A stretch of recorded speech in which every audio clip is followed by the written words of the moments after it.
It's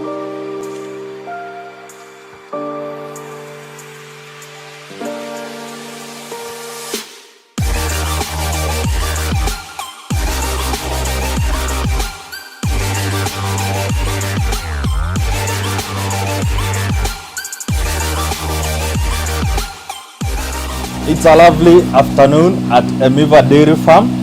At least today is not as cold as yesterday, where we are observing their silage making process. That one means we'll have a good day with the Dr. Karia explaining to us how he manages his dairy farm. In addition to that, he'll give us some breeding tips that might help you to get to the next level. We will have a walk through the farm. He'll explain how he has grouped the cows and even one or two extra input he might have regarding the farm organization and structure. Daktari, karibu sana. Thank you very much. I like your lovely calves. Maybe you can tell us something about them. Yeah. And maybe one or two things the normal routine that you normally do in this section. Yes, this is our calf pen. You can see, as you can see, it's already full. These are like the calvings that came through the last 2 months. The oldest one here is 1.5 months. And what we normally do, immediately a calf is born, the first thing is to weigh. You weigh the calf, you get the weight, and then you continue weighing every month to see what is the weight gain. Then after that, you dry the calf. You bring her to the shed. Of course, we start with this side. This is where we have the small babies before we move them to the other side. So these ones are like 3 weeks. This is last week. No, this week. The 2 of them are for last week. This one is like 1 month now.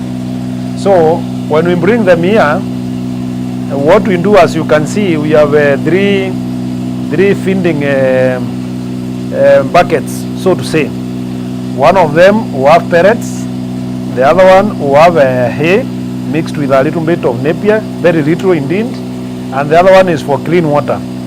So that immediately now within immediately they start feeding, they're able to take enough for themselves without straining. They need to get water always. They need to get pellets always until they're able to take like 2 kilos. Once they start taking 2 kilos, we start limiting them to only 2 kilos. But before then, we put very little every morning. When we finish, we add some more. Yeah. Do you offer any minerals to these calves? Sometimes, yeah, we put a block there for them to chew and to lick. But within a short time, when they are like 1 month or so, that is when we start using the Superforce. Yeah. Thank you. Superforce Kiwi Nation is a mineral brand that is supplied and distributed by Dairy Networks. It's a game changer in the dairy journey. So, Daktari, after here, after how long do you remove these calves from this pen? These ones will stay here for like 3 months. Once they are weaned, they are off milk, then they will move to the next barn up here. Then from the next barn, they will move down. Then we keep on shifting them based on age. Before we go to the other barn where you take them, there's something very interesting. Some time back we are having a conversation with you regarding the common challenges farmers face in their calf pen. And this is diarrhea. Yeah. Do you normally have challenge?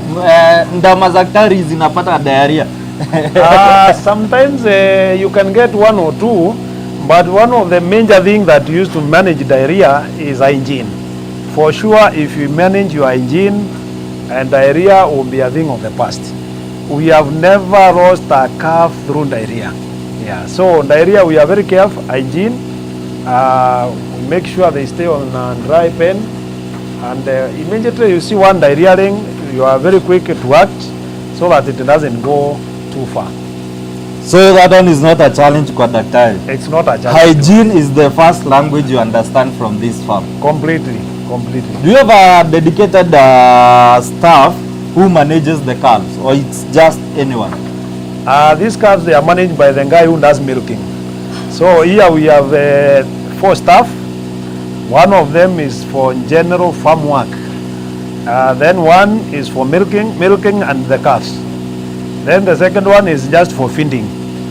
The third one is for cleaning, and we are done. You are done. Yeah. So there is a dedicated employee here. Completely. Hakuna ile story hii diarrhea ni huyu. Hapana ni huyu. Hapana. Nikipata hakuna maji najua nani kuuliza. Hakuna chakula, I know who it is, who I should ask. And sometimes also I normally look through the cameras to see what they are doing. Sasa ukiwa there in Nairobi, you are able to see everything happening in the dairy farm. Yeah. At what point do you name these cows? Because I have seen you are lactating cows. Very nice name. At least I've seen my mother there, Wanjiro. Yeah. Immediately a calf is born, we take a photo with all the marks. We note the unique marks. We give her a name. We record in the book. Then when it's like a batch of these ones 10, now we print the tags and put them. Now, like this one, Yeah. where is the unique mark? The unique mark for this one is the pointing black tip at the back, yeah, on the left side. That is a unique mark that is not in any other year. Oh, this That one, here. that thing there. The one that looks like Madagascar. Yes. Is it Madagascar or Zanzibar somewhere? Yeah, that that one, part in the map of Africa yeah, somewhere that there. one is a unique mark. The photo is taken, saved, recorded. It's recorded in the book. This one is we call Chinese. So even if you just say Chinese, they will just go to the book and see. Yeah, because Have of you the registered these cows? Yes, the cows are registered, but some of them are not yet. I think I want Njuma to come and finish the work, but he has left it sometime at some point. Yeah. There's something again you told me that interested me. Yeah. All these calves you have here, they are pedigrees. They are pedigree. They are pedigree. In their they are the fourth They are generation. fourth in this dairy generation. farm. Actually, some of them fifth generation. We'll have a discussion about that one. Maybe Yeah. we'll see your next stage. Yeah, thank you. Now, after getting out your calves from that section, you bring them here. Yes, they normally come here. But I can see here you have two groups. Yes. How have you grouped them? Basically, here we have two units. The youngest ones are supposed to be on that side. The slightly older ones are supposed to be on this side. But as you can see, we have a limitation on space. You can see a very young calf like that one that is 3 months old existing with the 6 months old calves. It will be bullied. It will be bullied, or she will not eat well, she will not grow very fast. So here the only thing we are making them look the way they are is because of the challenge of space. But these are calves that are like 6 months old. Yeah. From here 6 months, 8 months they go down. So here we have 6 months, from 4 months to 6 months. But already you can see we are already getting some challenges because when you see a small calf like that one staying with these big ones. Dr. I have a big question. I have a question to you. Yeah. And this question is, how are you able to achieve like these are 8 calves that are in a span of about 2 months? Yeah. Now you have another one here. They're about 1, 2, 3, 4, 5, 6. Yeah. They're again 6. Yeah. What trick are you using to get this batch calving? This Is it by luck? Is it planning? No, basically you see in a farm you must have your objectives right. Yeah. If you check, most of my calving comes from November and December and January. That is when I'm also a bit relaxed.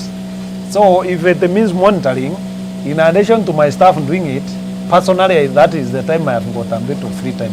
So I don't want also calves getting scattered throughout the year, because also management becomes quite difficult. Also you see the spaces we have. We have space for 1 to 3 months, 4 to 6 to 7 months, then 7 to 18. Then you know now if you keep on having one every time, then you may end up having variation among the groups, and too much variation will not allow you to manage those cows well. So the feeding will be a challenge. The small ones will be bullied. Like if you go down there, you see some calves which were bullied, which are still too small compared to their age mates. They ought to have been big cows, but they still look like calves. Now, is it a natural phenomena? Have you achieved it naturally by skipping some heat, or is it through synchronization? We don't synchronize these cows. The only thing we have done is like now all the calvings that came November and December, we normally make sure that those cows are in calf within 3 months. So it keeps on repeating itself. Actually, here, other than one cow, all the other cows give us a calf per year. It is only one, the whole of last year, she hasn't given us a calf, and we are going to work on her. But the rest here, the rest of the cows, they give us a calf per year. So, if they start calving in November, December, January, and within 90 days they are in calf again, they will still move as a group. So we never synchronized, but we found it coming as a group, and we kept it at that point. Hiyo ndio tunasema bahati ya daktari. Kabisa. Now, after this section, after they are 8 months, you take them to a different calf pen. Yes, they go down to a different barn. Now that's where you go and do the insemination from. Yes, they inseminated down there. At that age, or you have to wait for more months? No, most of them we want to inseminate at 14 months. At 14 months, so that 22, 23 months, we want to have that calf down. As you saw, or as you may see in some of the you can see we are milking cows for 2019, which came almost end of 2019, and we are now milking them. So we normally try to push that within 14 months it is in calf. Let's have a walk through, see what doctor is doing with the 8 to 14 months calves, whether they are well reared, whether he is able to achieve the right weight at 14 months to inseminate. Don't go anywhere, we'll be right back. Thank you. As you can see, this is our milking pillar. From there we have this one, we call it Ban 1. Ban 1 is the one that has got cows that are second milkers, third milkers, they are all here. So as we go down, we will go to first milkers, then we go to wait first. So all these are second calving and third calving? Yeah, second, third calvings. The oldest cow here is that one, we call Anjubiri. That is a third cover. There's another one, the one I'm saying is a difficult breeder, we are maintainer. That is a 2014 cow.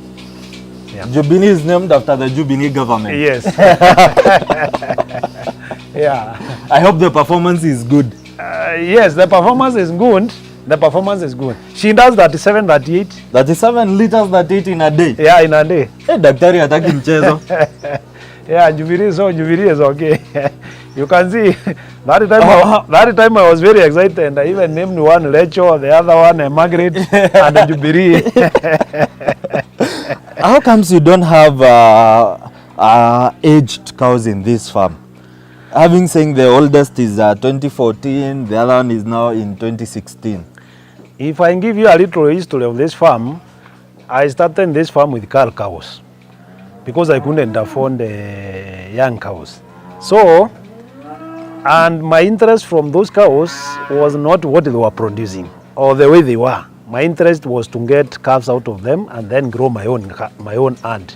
So, I have an objective that I keep on shifting every year. Generation after generation after generation. Right now we are at 25 liters. Any cow producing less than 25 liters has to leave. What do you mean by 25 liters? Is it the peak production, the average production per lactation? We take the average for the first 3 months. That is what determines whether now she should leave or she should stay.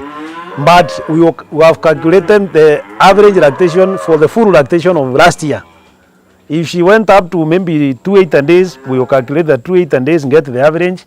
Then we come and match it against the first 3 months. If these first 3 months it's not higher than the average for last year, the whole time, then that cow has to leave. Because now we want to make sure that in like the next 3 years, the least cow producing here is 35 without being pushed. If we push them, even these ones, if we know we push them, they can go even to 40s. But here we don't push cows. We'll have a discussion with you what you mean by pushing cows. Yeah. Because I'm sure there is one of our viewers think it's you place a cow here and you keep on pushing and pushing and pushing. No. I'm saying pushing. Maybe we have that in discussion, but here we don't push cows. This is now where you have your first covers. Yeah, these are first covers. As you can see, most of them are 19. That tells you they were born in 2019. Like No, maybe you can tell us something about your form of identification. I find it a bit unique. It's printed. Yeah. Zile zetu pale tunaandikanga na ile kalamu and then others I've seen the 2014 it's still intact. Yeah. Maybe you can tell us something about this form of identification and where we can get these ear tags from. Yeah, this form of identification, we have the cow name. On the For example, tag, here we have this is Queen. that's Queen. This is Queen. As you can see, Queen is 1930. 1930 means that she was born in 2019, being the 30th birth in the farm. So that is how we name them. Then from there we will put the sire, so that you are easily able to identify it on front. You can So see that one this is- is Mad Max. Below there you can see it's Mad Max. This is Tabasco, Akinyi. Yeah. So you can see Akinyi 1933, the sire is Tabasco. So you can easily identify them. At the back I can see dam and some history there. At the back we put the dam, we put the date of birth, and then also we put the sire. But mostly at the back we put the dam and the date of birth. I can see your cows are coming on heat very well. Yeah, that's why I Well told you. manifested heat. That's why I told you the ones that calved in between November and December, within 90 days we start serving them. So this one, the calves that you saw there, up there, one of them belongs to this one. Now, where do you get these ear tags from? These ear tags, there is a guy called Juma. Juma is in Eldoret. He is with the Kenya, I think Kenya Stand Book. Kenya Stud Book, yes. Yes, I print the names, I send it, I put the names, everything, I send them to him. Then he is able to print the tags, and then he bring and then we fix. So, I like your form of identification. Yeah. So, direct captures all the farm details. Yes. We will know the year of birth, the birth number, so that now we are able to plan them. Like now you can see the way I was saying grouping. You can see that is 1934, 1932. That one must be 1930 something. So they are closer. The size, the everything, they will be closer. Now, here we have, like I can see 1932. Yeah. These are in-calf heifers. Yeah, these are in calf. The 19. Yeah, 1932. 2037. 2037 she is served. That is a 2020 calf. That's a 2020 calf. COVID babies. Yeah, she is served. Now this one 2040s, these ones are not served because as you can see the weight of this one and that one, she is not yet the weight we want. But of course what affected us, we ran out of silage, we ran out of hay. For the last 3 months we have struggled, my friend. You will give us that story. Bacteria has struggled. Yeah, the last 3 months we did the wrong calculation. Yeah. And now those ones that are the ones that are slightly over 8 months. Yes. When Now, they come from up there, they come here. This is why you can see 2146. But there's something I want to see. You know, we can talk of good things, but also there are challenges that come in the farm. Like now, there are cows I would want you to see here. Where is Ruth?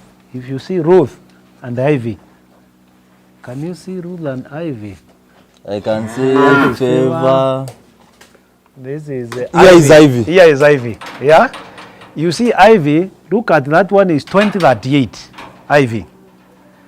Look at 2146, and this one is 2042. 2042.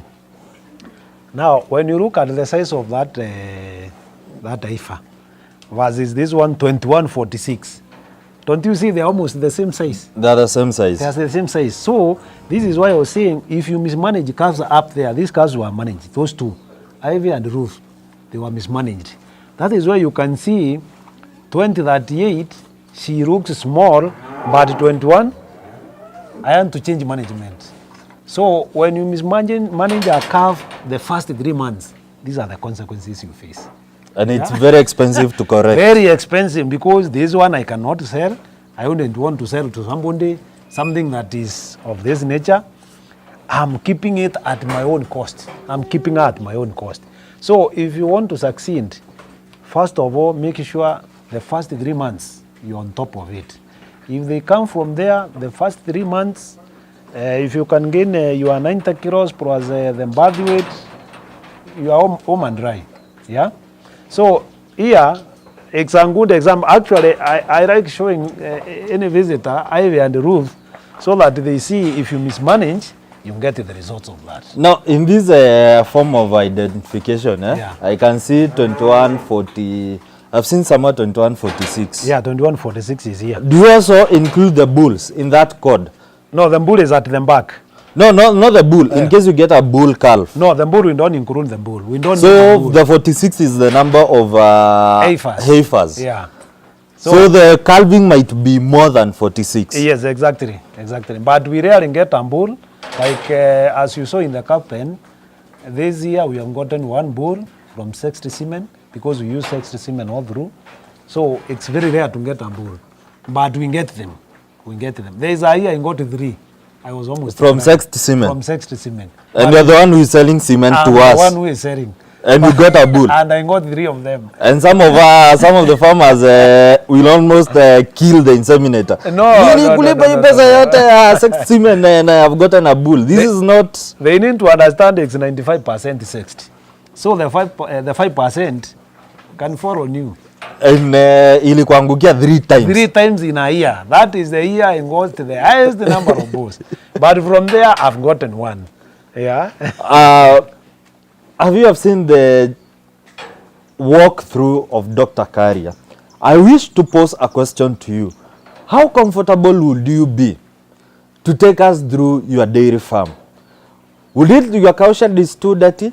Would it that you have a poor growth rate in your heifers like Ivy and Ruth? Would it that your production is too little to show even your own self? You try to convince yourself that you are doing very well, knowing well that you are doing very badly. If you are so much confident to take us through your dairy farm, then know you are doing something positive, something good, or you are willing to learn. At Dairy Networks, we offer the dairy consultancy services. Either you come to our office or in your own dairy farm. If you will wish to seek these services, just call the number running through there, or you send us an email and we'll be able to assist you. See you in the next video, where we highlight the journey of Dr. Karia and how he has been able to achieve 46 calvings since he started this dairy farm in 2014. Thank you. Remember to subscribe and leave a comment there. Bye-bye.